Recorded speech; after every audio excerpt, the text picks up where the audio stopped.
All right, so you're getting ready for an education studies lecturer interview, and you want to make sure you really impress them. Yeah, definitely being prepared is key. Not just knowing your stuff, Right. but also how to like show it off, show that passion and expertise.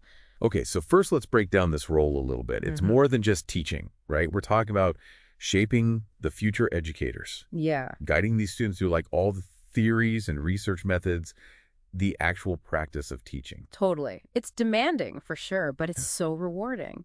Mm. You're having a direct impact on the next generation of teachers. Exactly. And those teachers go on to impact like countless students. That's right. Now let's get into some of the interview questions you might get. Okay. The first one is, tell us about your experience teaching in higher education. It sounds straightforward, but I feel like there's a trick to answering this well. Yeah, it's definitely not just listing, where you've taught and when. Yeah. It's more like you're telling a story. So what specific courses have you taught that show you really know education studies? So like if I taught curriculum development, should I mention that specifically instead of just saying, oh, I've taught a bunch of education courses? Exactly. And go deeper than just the title. Like, did you try any cool innovative teaching methods? Oh, okay. Like maybe flip the classroom or did some project-based learning? And I guess it's about showing the impact too. Like, did students get more engaged? Did their grades improve? Yes, quantifiable outcomes are always good. It proves you're not just teaching, you're really helping students learn and grow. Okay, that makes sense. Now, this next one is a classic. What's your approach to creating a syllabus for a new course? I always get a little nervous about those like organization-heavy questions. I get it, Yeah. but it's about showing them you're structured and thoughtful, but also passionate about the subject. Walk them through your process. How do you set learning objectives that really line up with the course goals? Hmm. So maybe I'd talk about how I use Bloom's taxonomy to create objectives that challenge students at different levels. Exactly. And don't forget to mention how you pick engaging materials.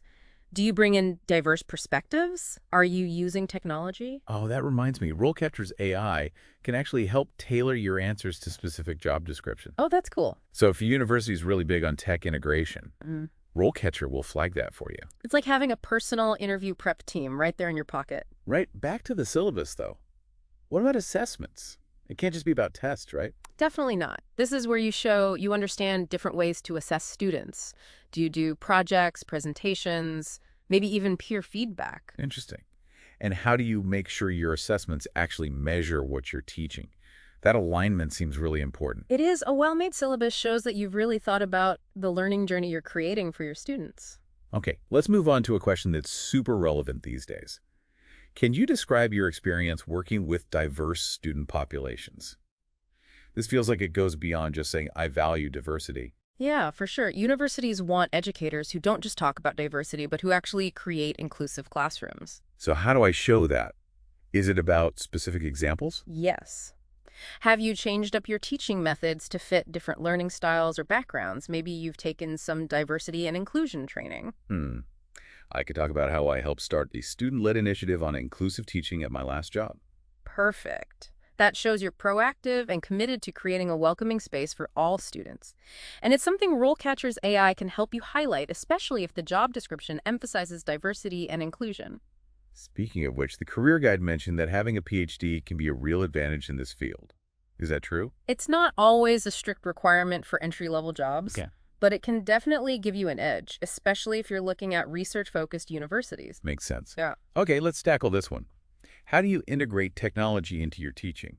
This feels like a given nowadays. It is, but it's not just about using technology. It's about showing, how to use it effectively to help students learn. So I shouldn't just list all the software programs I've used. Right. Talk about how you've used technology to meet specific learning goals. Maybe you've made interactive online modules, used virtual reality to bring concepts to life, or even led online discussions that built a sense of community. Oh, I see.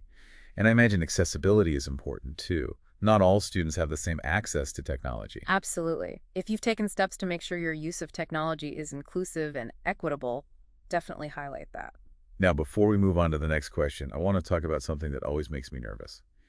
How do you assess student learning in your courses?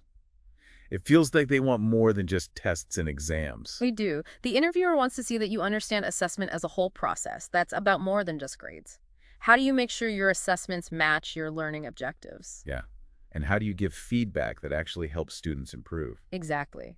Talk about your approach to feedback, whether it's one-on-one meetings, detailed rubrics, or even peer review. This is where it gets interesting, right? It's about showing you care about student growth, not just checking boxes. Exactly. And it's another area where RoleCatcher's AI can be helpful. It can look at your answers and give you feedback on how to best showcase your assessment strategies. Okay, last question for this part of our deep dive. Can you describe your experience teaching online courses? With online learning becoming so popular, this feels like a must-have skill now. Absolutely. It's important to show not only that you're comfortable with the tech, but also that you can create engaging and effective online learning experiences. For example, instead of just listing the platforms you've used, talk about how you've used specific features to encourage interaction and collaboration. So instead of just saying, I've used Zoom, I can explain how I use breakout rooms for small group work and do live polls to check understanding. Exactly. Show them you've really thought about how to overcome the challenges of online teaching and create a lively learning community. This has been a great start to our deep dive. We've covered some really important interview questions and how to approach them strategically. And remember, RoleCatcher's AI can be your secret weapon throughout this whole process, giving you personalized feedback and helping you tailor your answers for maximum impact. We'll dig into more questions and career insights in the next part of our deep dive, so stay tuned. Welcome back to our deep dive on prepping for that education studies lecturer interview. So last time we were talking about online teaching and, how to really showcase your experience there. Yeah, and it's not just about knowing the tech, right? It's about the whole how you teach thing, pedagogy and adapting that to the online world. Right. So besides using breakout rooms and polls, what are some other strategies I could talk about? Well, think about assessment in an online course. Like, how do you make sure students aren't cheating? Academic integrity is a bigger issue online. Yeah, that's true. So how do you design assessments that prevent plagiarism but still actually measure learning? That's a great point. I could talk about using different types of assessments, like open book exams projects that make you apply the knowledge, maybe even peer review, to get students thinking critically and working together. Exactly. And don't forget about giving feedback online. It's got to be timely and specific, real guidance that helps students improve. I found that using audio or video feedback can be more personal and engaging than just typing comments. Oh, yeah, that's a good one.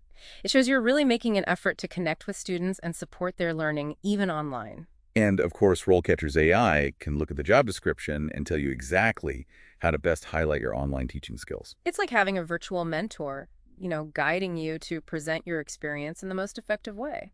Okay, switching gears a little bit. Let's talk about a question that always makes me a little nervous. What are your salary expectations? Any tips on how to handle that one? It can be a tough one, but with a little prep, you can answer it confidently. So research is key, right? Absolutely.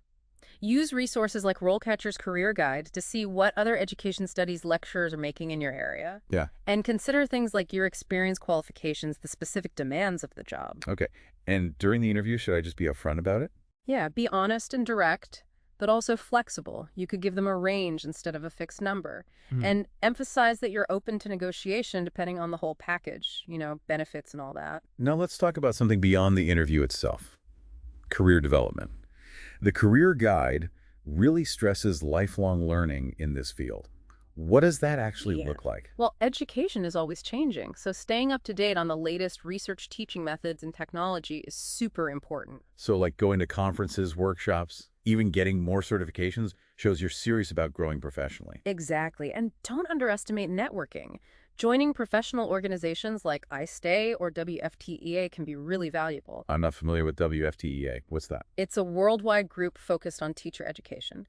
You get access to research publications, professional development opportunities, and a whole network of educators from all over the globe. Sounds like a great way to stay connected and learn about global trends. It is, and if you're into integrating technology in your teaching, iStay is a fantastic organization all about that. It seems like there are tons of opportunities for professional development in this field. There are, and showing that you're dedicated to continuous learning can make you a much stronger candidate. Speaking of which, let's get back to RoleCatcher and how it can help with putting together a killer CV. Their AI-powered CV builder is amazing. It analyzes job descriptions and tailors your CV to highlight the most relevant skills and experience. So it makes sure you're really putting your best foot forward. Exactly.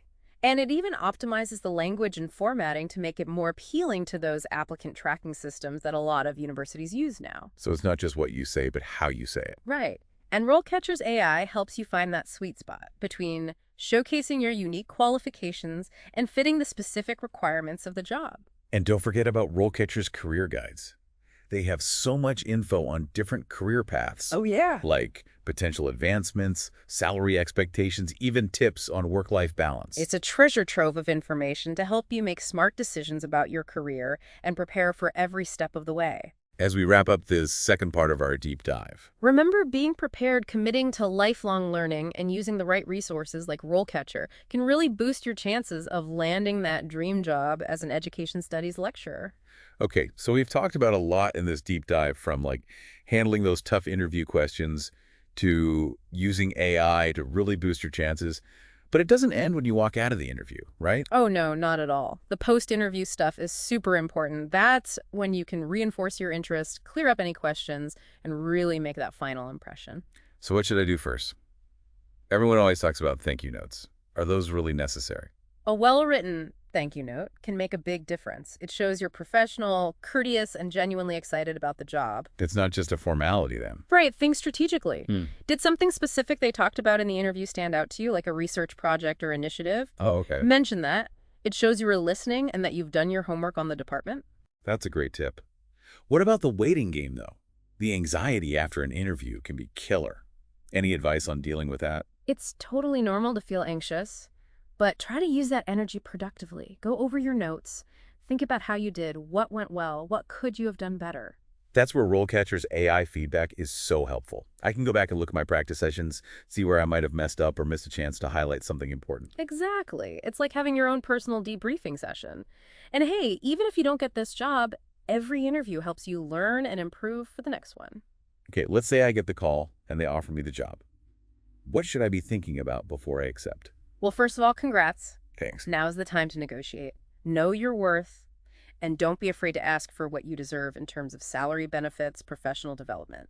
RoleCatcher's Career Guide has a whole section on salary negotiation, which I found super useful. It really emphasizes being prepared, knowing what others are making in similar roles, and being confident about what you bring to the table. That's great. And it's not all about salary either. Think about the whole package. Are there opportunities for research, travel grants, support for conferences? What about work-life balance? That's becoming more and more important to me. Is it okay to bring that up during negotiations? Absolutely. It's totally reasonable to ask about the department's culture, their policies on workload time off, flexible work arrangements. This has been such a helpful deep dive. I feel so much more prepared to handle not just the interview, but the whole process from prepping to negotiating. Remember, it's a journey, and RoleCatcher is there to help you every step of the way. With thorough preparation, using AI strategically, and that commitment to always learning, you're well on your way to a successful and fulfilling career as an education studies lecturer. And with that, we wrap up our deep dive into acing your education studies lecturer interview. We hope you found it helpful, and we wish you all the best in your job search.